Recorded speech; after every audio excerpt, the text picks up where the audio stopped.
Hello, Jamie here from Inky and Scrappy, sharing with you today my very last minute anniversary card, because I don't plan ahead. That's not how I roll. Welcome back to all of my subscribers. If you are new here or have yet to subscribe, please consider subscribing as it helps me grow the channel. I had about, a little under an hour to whip up this card because I like to wait until last minute, and I might have been avoiding my craft room for certain reasons. You'll see at the end. And so I was wishy-washing between the two stamp sets, one from Ink Road Stamps and one from MFT, or my favorite things. And the sweet side of me won out as opposed to the overly snarky side of me. Usually for my husband, for our anniversary, I usually go with the snark, but I ended up going with the sweet this time around. He was just as surprised as I was. I ended up getting my favorite things, a new stamp set, Playful Penguins, and because it was just adorable. Those penguins are just adorable. I need all the penguins, just like I need all the Yetis. They're cute. So I am leaving all of the coloring in on this one. If you want to skip the coloring, slide ahead. I think it's 6 minutes and 30 seconds, almost on the button when I'm done with the coloring. So I went in with some warm grays. I really was speeding through this one because, yeah, time is of the essence on this one. And so I just pulled from the colors that were sitting in my currently being pulled from Ohuhus that are on my desk. And so for the penguin itself, I went with some warm grays. I did warm gray 8, 6, and maybe 4 for my darkest shades here. And then I think I brought in that W4, or maybe it was the W2. I'm not exactly sure.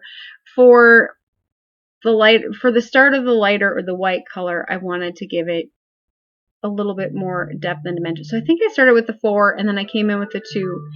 And then I ended up coming in and using one of my brush slash fine tip ones. So I think it came with the pastel set I think I had picked up a while back.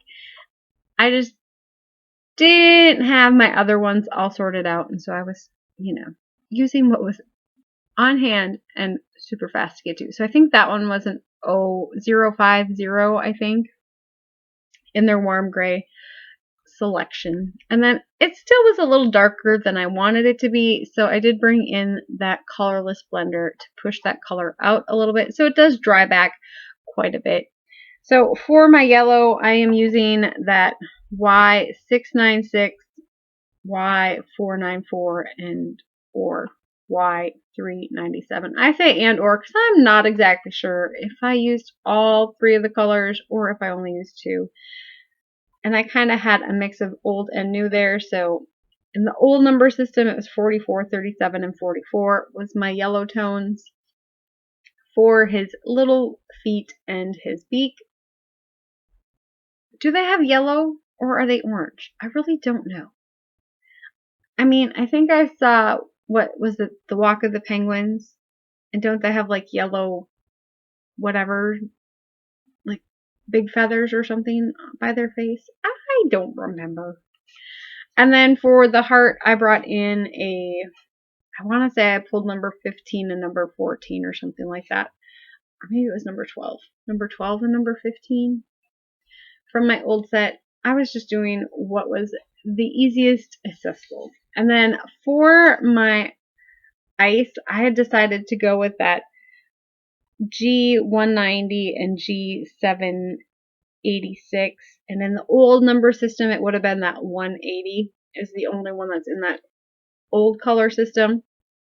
But you could totally use that, just that 180 if that's all you have, and do the colorless blender tip to tip to get the different variation on that color, which I will do here for, I want to pull out that color just a little bit to bring it down and kind of shade it out a little bit more.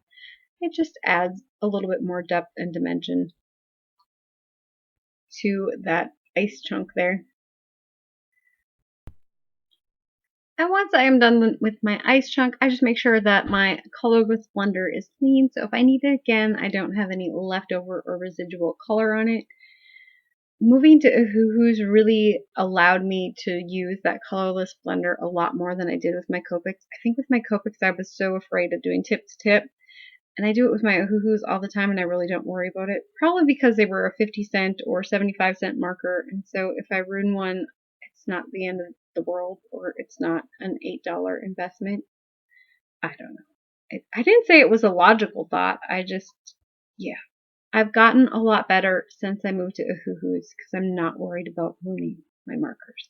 It's weird. I can't even explain it. So for my penguin sweater, I decided to go with our wedding colors. Did my husband notice? No. Or at least he didn't visibly say that he noticed.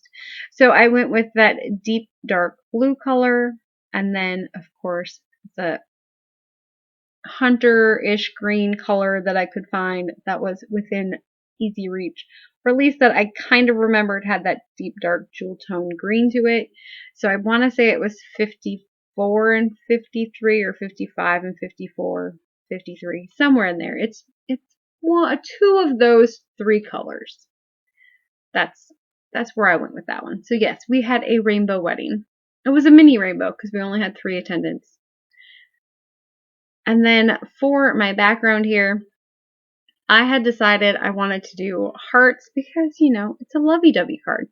So I'm going to bring in that Lawn Fawn Scattered Heart 2-part stencil. So I'm going to do the first one here in that new Tim Holtz Lumberjack Plaid color.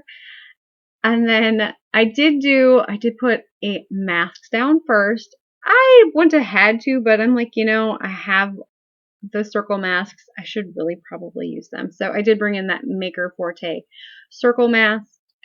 And then for my second color, I was going to do the other shade, or the Distress ink in that Lumberjack Plaid, but it was still in the shopping. No, did I not own that one yet? I'm trying to think. Was this after? It was after I went shopping. So it was upstairs in my room because I had brought all of the Christmas presents upstairs and I hid them from myself.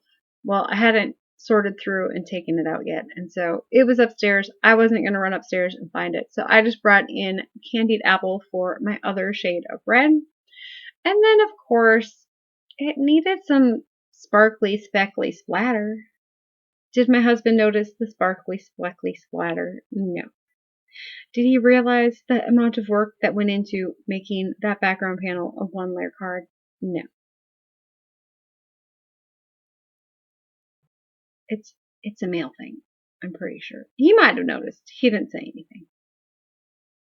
He said, thanks. I saw. That was about the extent of, you know, I like it, dear. Yeah. Mm-hmm.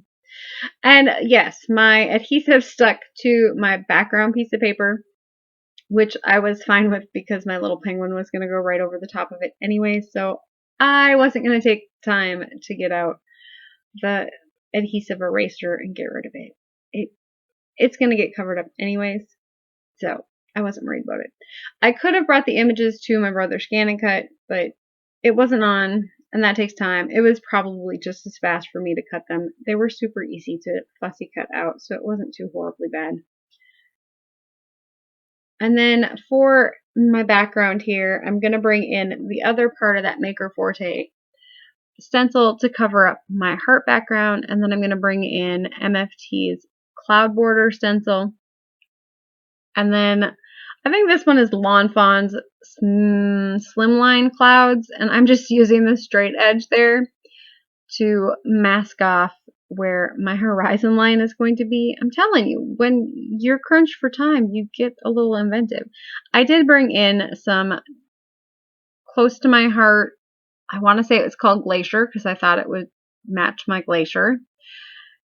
And it wasn't the right shade that I was looking for. So I did end up bringing in that Cracked Pistachio, and it went really well with my Ohuhu color blend, so I'm going to have to write that one down for future reference, or at least make a note on there that it matches okay with that color blend. So I did adhere my little iceberg onto my horizon line there, kind of matching up where I thought it would sit. And then popping up my little penguin there and then zhuzhing his arms, or just giving them a little bit of a curl so it looks like he's reaching in for a hug. And then I'm going to bring in that sentiment, I love you this much. They needed to have way more eyes in it, but it's okay. I used it as is. But when I say it, I'm going to say, I love you this much, because that's how I roll. And so I'm just bringing in a piece of black cardstock. I'm going to treat that with some anti-static powder, bring in that VersaMark, stamp it, put it on some Brutus Monroe Alabaster white. It's currently my favorite white embossing powder. It's what's on my desk, to be honest. That's why I use it. And then I'm bringing in Lawn Fawn's Simple Sentiment strips, I do believe they're called, in the fattest one there. And then I wasn't great at doing my second cut on it. I didn't let it go far enough into the die cut machine, and so I did have to bring the scissors in. It gave me the cut line at least, and cut the other end of that one the rest of the way through. And then I'm just going to pop that one up on some foam tape and throw that on the front of my card panel. And then of course we need some bling. So I'm bringing in some of those heart gems, I think they're jelly hearts, sorry, from Trinity Stamps. And I went with, there's like a clear jelly heart, and then there's like a slightly opaque jelly heart. So they're still jelly and they're still see-through-ish, but they have a little bit more of an opacity to them, so they're not totally translucent, and so they stick out a little bit better on the black than the totally translucent ones do, if that makes sense.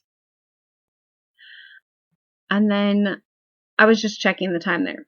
My phone was probably dinging at me to get ready to go to the farm. Yeah. I'm telling you, it was a time crunch. So I'm going to pop that onto my card base here, and then because I wanted to make sure that the ice looked like ice, and it needed a little bit more. So actually I'm going to bring in that jelly glaze pen first and do the little eyes on my penguin. And yes, I make it work in by rubbing it on my skin. It comes off in the shower. It's fine. I'm going to add a little bit of glitter glaze to the heart on the penguin sweater. And then, yes, I did decide to do the glaze. I was kind of thinking about not, but I did end up doing glaze on that whole iceberg there.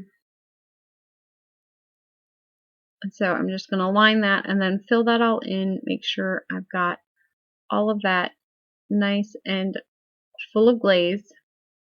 And then because, you know, I wasn't satisfied with that amount of extra, I decided a few of the hearts with that glaze would be really pretty. And so I picked out 3 of them and added glaze over the top of them, making sure to stay within the line. They stick out way better in real life than they do on camera. It kind of gives that look if you would go over your distressed oxides after you've oxidized them with microglaze. It kind of gives it that look of an actual distressed ink.